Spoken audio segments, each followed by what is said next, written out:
Hello and welcome back to another video. We're starting in the mini fish room today and we're gonna do some work on the 60p today. It's not doing so well. You can see right now I'm aerating the tank. I just want to show you how this works. So you can aerate the tank using an air stone like I do over there, or you can just lift up your lily pipe. But the thing I don't like about this is that it splashes water out. You'll get some water on the floor as well. So that's why I don't really like this. With the air stone, I have an air guard up there so that the water doesn't splash all over the place. And that's basically it. I've got some questions from people saying why not just lift up the lily pipes, and that's because I don't want the water to splash everywhere. And then now I might get some questions asking why you need to aerate a planted tank, and that's because aeration is very important. For a few reasons. Firstly, plants, when the lights are turned on, they require CO2 to photosynthesize. But when the lights turn off, they stop photosynthesizing, they don't need CO2 anymore, and instead they take in oxygen. So that's why having aeration is very important. Many professional aquascapers do this. All the tanks at the ADA gallery do this aeration, as well as the fish store I go to, Aqua Review. They're doing aeration on all of their tanks, and it's kind of like a must for high-tech planted aquariums, just to balance everything. And the second reason why aerating the tank is so important when the lights turn off is because you want the beneficial bacteria to thrive, the beneficial bacteria that's living in the filter media, as well as in the substrates and stuff like that. You just want them to thrive, and they can't live without oxygen, so that's why you need it. I'm not saying it's impossible to make a beautiful tank without aeration, but it does help. Some of you guys may notice that my tank is struggling a little bit, and it is.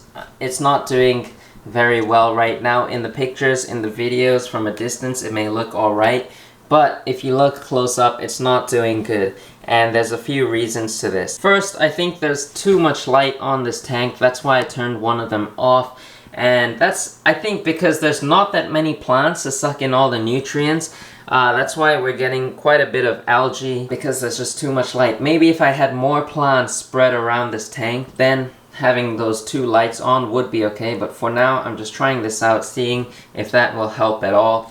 Because some of these plants don't require that much light, like Anubias nana petite, the crypts as well, they don't really need much light. And then the second thing that I can think of right now is the temperature. The temperature of this tank is pretty high.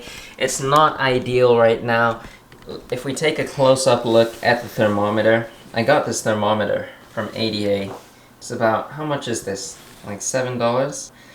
You can see it's like 30.5 degrees Celsius.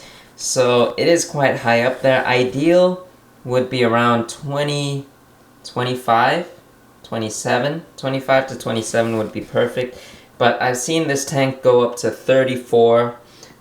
So yeah, that's why it's not doing so well. You can see the Pinna is struggling a little bit.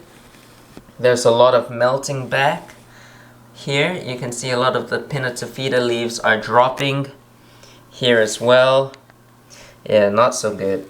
Right now it's summer here in Japan, and it's really, really hot. It can get up to 40 degrees Celsius, but the highest it's been around here is 39. Well, almost 40, so it does get really hot here. And I'm not in the house all the time, so when I'm not around, the aircon is usually turned off, and this room does get pretty warm. So in the future, when maybe this room is all set up, I might have to consider doing the aircon 24/7, have it cooled in during the summer, and have it warm during the winter. It's not for certain yet. We're gonna have to check the cost for running the aircon on 24/7. Otherwise, if it's too expensive, we'll have to find another solution, like running a chiller on the tanks during the summer and doing heaters during the winter. There's one more problem with the tank right now, and that is Blackbeard algae. So right here you can see on the driftwood, it's just covered in Blackbeard algae. If we take a look over here as well, you can see there's Blackbeard algae everywhere. From a distance, you can't tell.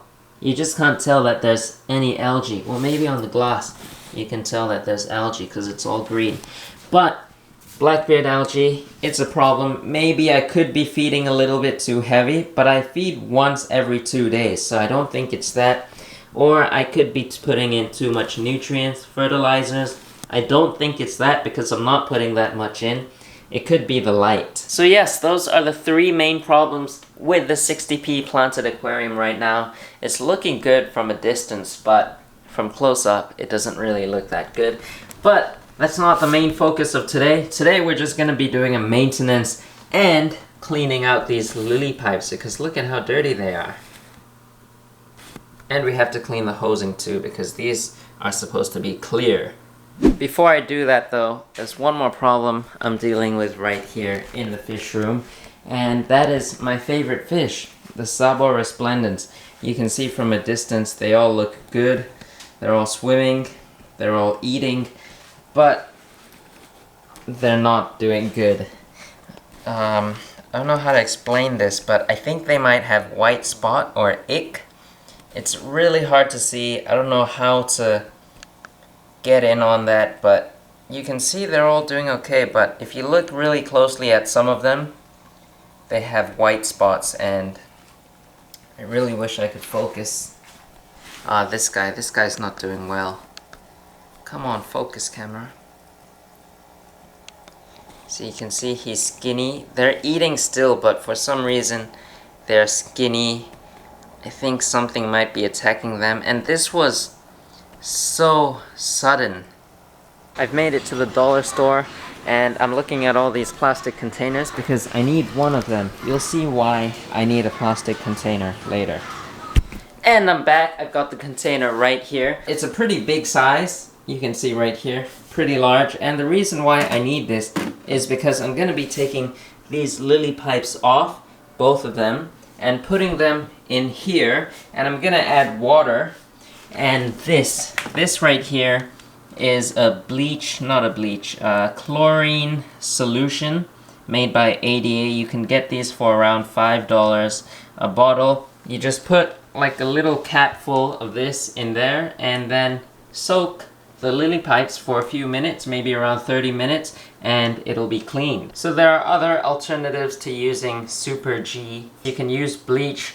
You can get it from your home center or a grocery store, but I don't know, this was at my fish store. It was a pretty decent price, so let's just try it out and see if it can get these lily pipes clean. So the first thing I'm gonna do is I'm gonna take that plastic container, it's on my desk right now. I'm gonna put that chlorine solution mixed with some water in it, and then I'm gonna stop this filter. I'm gonna turn that off, take the lily pipes off, and soak it in that container. And then I'm gonna do maintenance on this tank as usual.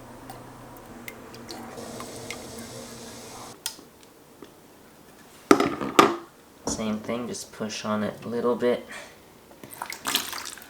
That's good. Now I'll clean this hosing. You can see all the algae that's built up. So here are the lily pipes. You can see the intake side has more algae on it. So let's go and put these in the container.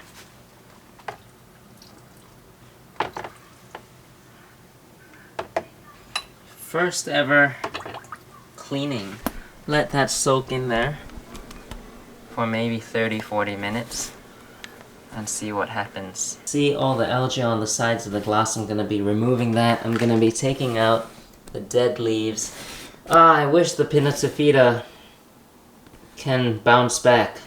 I'm gonna try to keep this room cooler from now because that's the reason why it's melting, because it's too hot. You can see the stem plants in the back and the Vallisneria are doing perfectly fine, but it's the Pinnatifida that's getting hit the hardest. The Nubius Nana Petite is doing perfectly fine. The willow moss is perfectly fine.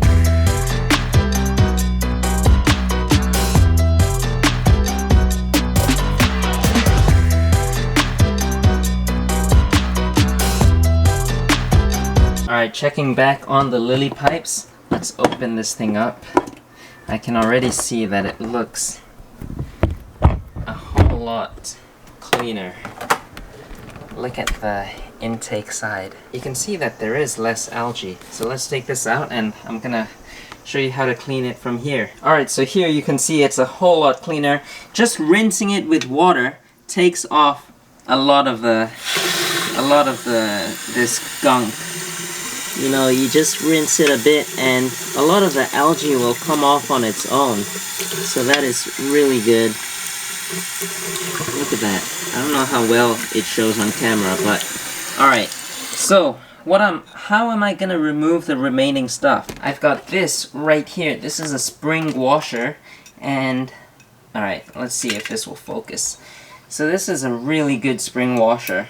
You just fit it in very gently, not much pressure required. Spin it around at the tip. Yeah, there we go. Alright, and then pull it out, give it a rinse again.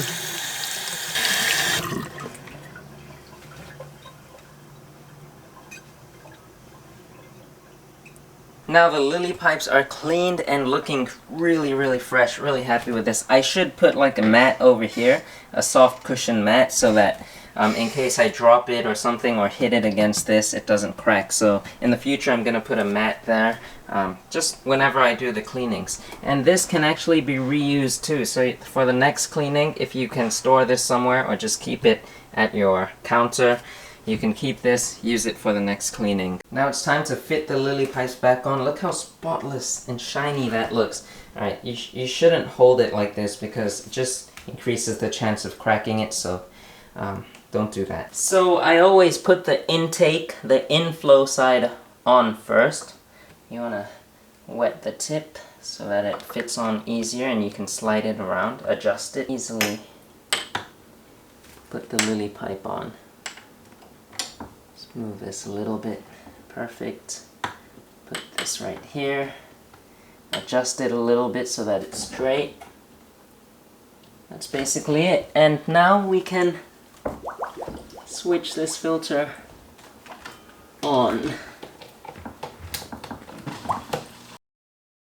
It's been a good 2 days. I got a nice haircut, as you can see. And here's the tank.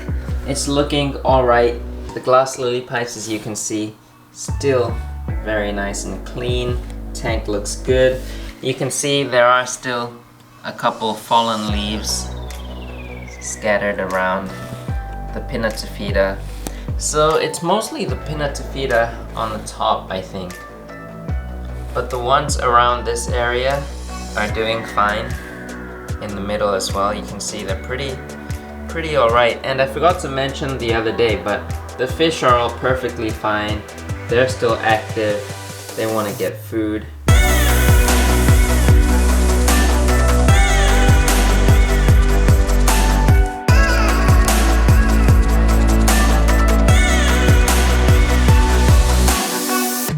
Out here in the fish room, it really is unfortunate. I lost a couple of these Savoir resplendens. They are my favorite fish, and it really sucks.